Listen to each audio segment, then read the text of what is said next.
Welcome to She Trusts Herself, the podcast for women who are learning to trust themselves, honor their inner voice, and choose themselves without guilt. I'm your host, Tash, Leam, author, guest speaker, and certified human design reader. Together, we'll explore overcoming self-doubt, building deep self-trust, personal growth, and stepping into the next version of yourself with confidence. Welcome back. I've delayed, postponed, and talked myself out of more things in my life than I can count because I didn't feel ready. Maybe it was a project I wanted to start, a conversation I needed to have, or my most recent example, in business emails. The things that I knew deep down were right for me, and yet I convinced myself that I needed to wait until I'd done more research, prepped more, or done more internal work until I felt confident, capable, and certain enough. And the thing is, certainty never arrived. I had to make progress before it arrived. And I think that's something so many women in their 30s are currently navigating, particularly the high achievers, perfectionists, ones who have spent their whole lives doing things really, really well and are terrified of doing something publicly imperfectly. Saying I'm not ready is a limiting belief. It's code for something else, because very rarely does it mean I genuinely don't have the skills or knowledge I need for this yet. And if that is the case, you can build on those, or you can find other people that do have those skills or knowledge that you need to get started. I think most of the time, I'm not ready is code for one or more of these. I'm afraid of what people will think if I fail. I'm afraid of being seen and judged. What if I do something imperfectly or not to the caliber that I either expect from myself or others expect of me? What will it say if I fail at something? What will that say about my worth? Or I'm afraid that I'm not as good as I think I am, and starting will confirm that. And it's all to do about perception, either how you perceive yourself and the expectations that you have, or the perception and expectations others have of you. The last one is really common and it's rarely talked about, and that is the piece about you're afraid of taking the almost stage. Strangely enough, when you haven't started something and you say, I'm going to do it, there's a comfort that comes from staying in that almost stage, because for as long as you haven't started, you can't have failed, and you can still believe that you'd be great at it even if you never get around to it. Actually starting and making progress closes that door, because you're actually going to find out what the answer is rather than it always being a hypothetical. Something that might help you reframe this is done and imperfect will always teach you more than perfect and unstarted. For instance, I wrote my first book when I was still figuring out who I was. I had no idea how to be an author. I just knew that I wanted to. I didn't know how to write a book. I just got started. I had an idea and I started typing it, and I worked at it piece by piece by piece. And then when I was ready, after I'd done a few revisions, then I found an editor, and then I figured out if I wanted to self-publish or publish. I didn't know all of the steps. I didn't know the timeline. But I just started where I was at, and I figured it out along the way. And you can do that with your big goals too.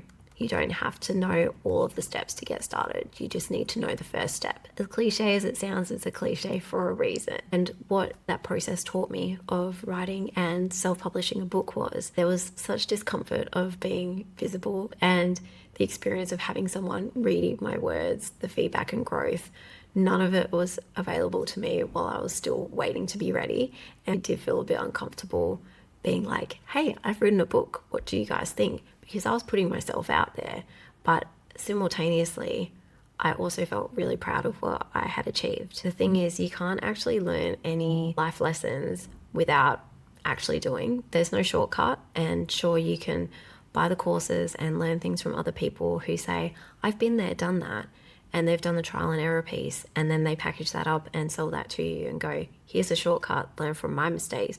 But you're still going to have mistakes, learn and fumble your way through things too, regardless of whether you've got a short track framework or not, because you're human, you do things differently, and it's about figuring out your own process and who you are along the way. That's the fun of the journey. I also want to take a moment to talk about perfectionism, because I think it's a little bit misunderstood. We tend to think of perfectionism as having super high standards and a commitment to excellence. And sometimes that is the case, but most of the time perfectionism is just fear with a productivity mask on. We want to do things perfectly because we want to be in control, and we want it to look a certain way. And if it doesn't look like that, then it's imperfect and therefore not valuable.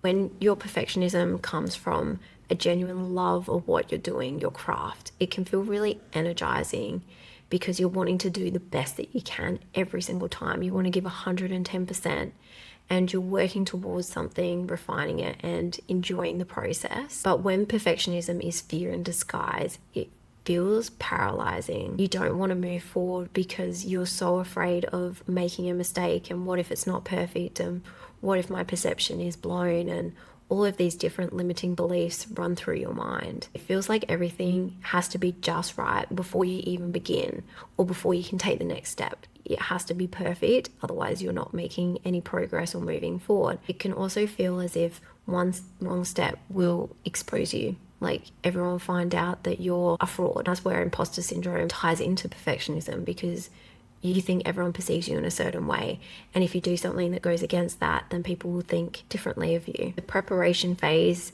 becomes like a holding pattern for you because it feels safe and comfortable and going nowhere. You can still talk about the thought of getting started on something without actually making any progress. That's the difference between like someone who is a doer or a gunner.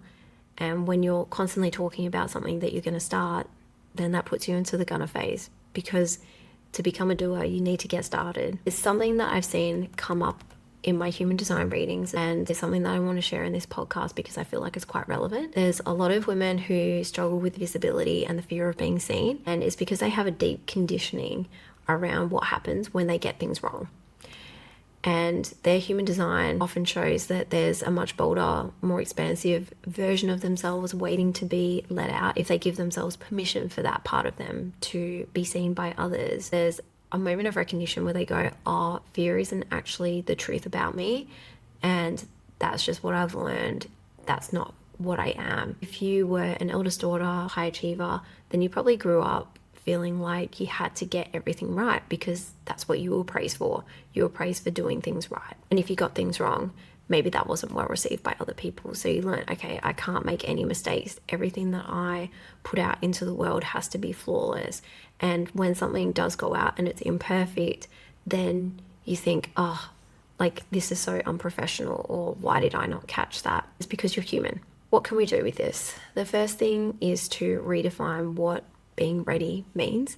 If ready means being certain, confident, and fear-free, then I hate to break it to you, but you're never going to be ready. Fear doesn't disappear before you do something brave. It disappears during and after. Fear gets suppressed when you're doing. Fear and doubt will talk and talk and talk when you're stuck in inaction, when you're stuck in that holding pattern. But as soon as you start moving, then you start to disprove it, because all of the things it's telling you about yourself, by taking action, you're going, okay, this isn't true, because fear might have been saying, oh, you're too scared to start.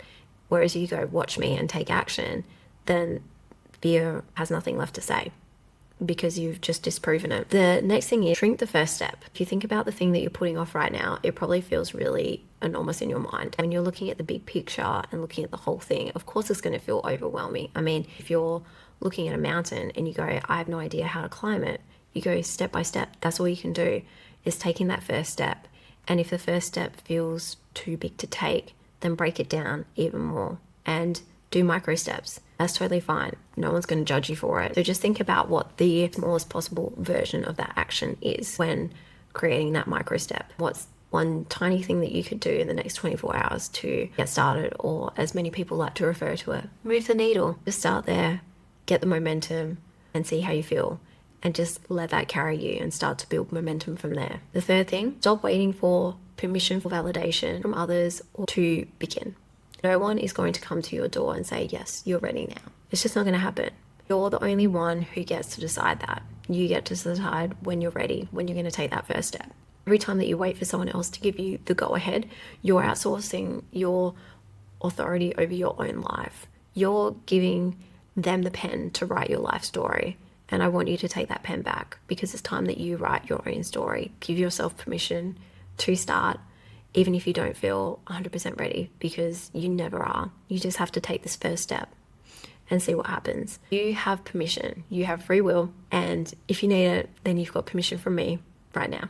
You're allowed to start imperfectly and figure things out along the way. That's half the fun of it. And you're allowed to not have it all figured out.